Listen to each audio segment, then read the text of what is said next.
تو جہاں آپ کو اعتماد ہو، جہاں آپ کو اعتبار ہو کسی ادارے پر، کسی بھی آرگنائزیشن کے اوپر، آپ سب بھی دیں، ہم سب بھی اپنا حصہ اس میں ڈالیں گے. یہ ہمارے کرنے کا کام ہے. اللہ تعالی ہمیں اس کی توفیق عطا فرمائے.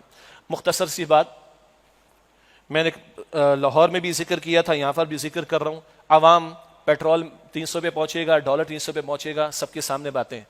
عوام کی طرف سے تو بات یہ آ رہی کہ بھائی میں اپنے بچے کی فیس بھروں، یا آٹے کی لان میں لگوں، یا گورنمنٹ ہاسپٹل کے باہر لگوں، یا گاڑی میں پیٹرول یا موٹر سائیکل میں پیٹرول ڈلواؤں، میں کروں تو کیا کروں؟ اور کتنا اس عوام سے لوٹیں گے، کتنا بوجھ ڈالیں گے. اور خدا کے بندو، اس ملک کے اندر سیاستدان، اس ملک میں جاگیردار، اس ملک میں بیوروکریسی، جس میں ہماری ریاستی اداروں کے تمام اداروں کی بات کر رہا ہوں، عدلیہ ہو، مقننہ ہو اور دفاعی ادارے، سب کی بات کر رہا ہوں میں. ان کے جو بینیفٹس ہیں بھائی، ان کو بھی آگے آنا چاہیے. طنز نہیں کر رہا میں. اربوں خربوں کی جائیدادیں ہیں، لاکھوں کروڑوں ان کو ملتا ہے، تو وہ اپنا فرض سمجھ کر آگے آ کے حصہ ڈالنے کی کوشش کرو. اگر نہیں ڈال رہے تو بہرحال کچھ نہ کچھ تو ہوگا. پھر اللہ تعالیٰ کے عذاب سے اللہ تعالیٰ ہم سب کی حفاظت فرمائے، ملک کو انتشار سے بچائے. تو سیاستدان ہوں، حکمراں ہوں، اور ہماری اشرافیہ کے لوگ ہوں. سپر ٹیکس کی بات ہوئی ہے، اگر جسٹیفائیڈ ہے، تفصیل میں نہیں جا سکتا اس وقت، تو ٹھیک ہے.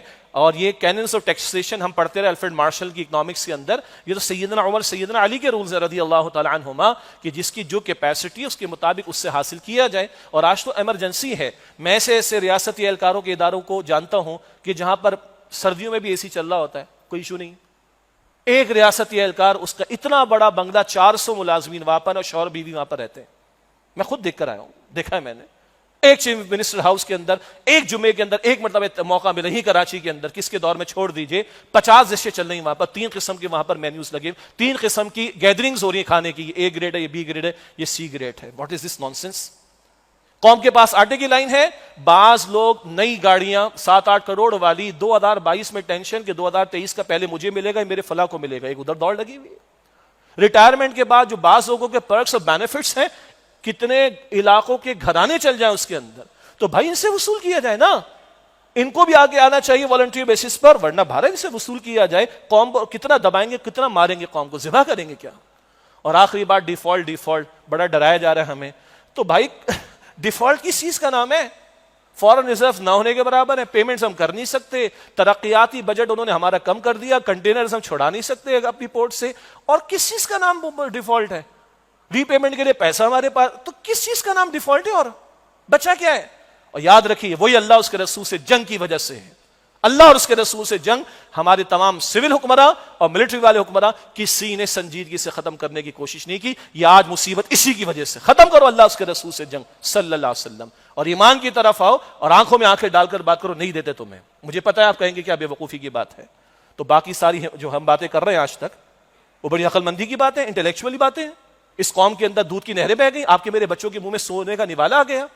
ہم نے ریکمینڈ کیا ہے. امریکہ نے بدماشی کی تھی ہمارے ساتھ، پریسلر ترمیم پاس کروائی اپنی کانگریس سے، اور ہمارے F-16 دبائے تھے. ہم نے ریکمینڈ کیا ہے، وفاقی شرعی عدالت کا فیصلہ موجود ہے، پارلیمنٹ قانون سازی کرے، اور ان کے منہ پر جا کر کہے کہ ہماری پارلیمنٹ منع کرتی ہے، ہم نے قانون سازی کر لی، ہم آپ کو نہیں دے سکتے. کتنا دیں گے ان کو ہم؟ اور ڈیفالٹ کرنے کے بعد ہی ہمیں ہوش ٹھکانے آئیں گے، اور پھر ہم اپنے پیروں پر کھڑا ہونے کی بات کریں گے، اللہ پر توکل کرتے ہوئے، اس سے کم پر نہیں. جب تک یہ نہیں ہوگا، ہم واقعتاً کوئی ہمت، کوئی کریج ہمارے اندر پیدا نہیں ہوگی. اس سے کم تر پر معاملات سدھرنے والے نہیں. آج کہہ رہے پیٹرول بڑھاؤ، ڈالر بڑھاؤ، کل کہیں گے اسرائیل کو تسلیم کرو، پرسوں کہیں گے ناموس رسالت کا قانون ختم کرو، پھر کہیں گے کہ قادیانیوں کو تم نے کافر قرار دیا، ختم کرو، اور آخر میں کیا کہیں گے؟ اپنے نیوکس ہمارے حوالے کرو، اپنے ایٹمی ہتھیار ہمارے حوالے کرو. یوکرائن نے کیے تھے 1700 ہتھیار حوالے USSR رشیا کے. آج یوکرائن کا حال کیا ہے؟ آخر میں ہم سے یہ مانگیں کہ تو بچے گا کیا آپ کے پاس، میرے پاس؟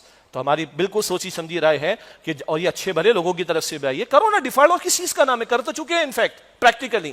اللہ تعالی ہمارے حال پر رحم فرمائے، ہمیں سچی توبہ کی اور اللہ کی طرف رجوع کی توفیق عطا فرمائے. وآخر دعوانا الحمدللہ رب العالمین.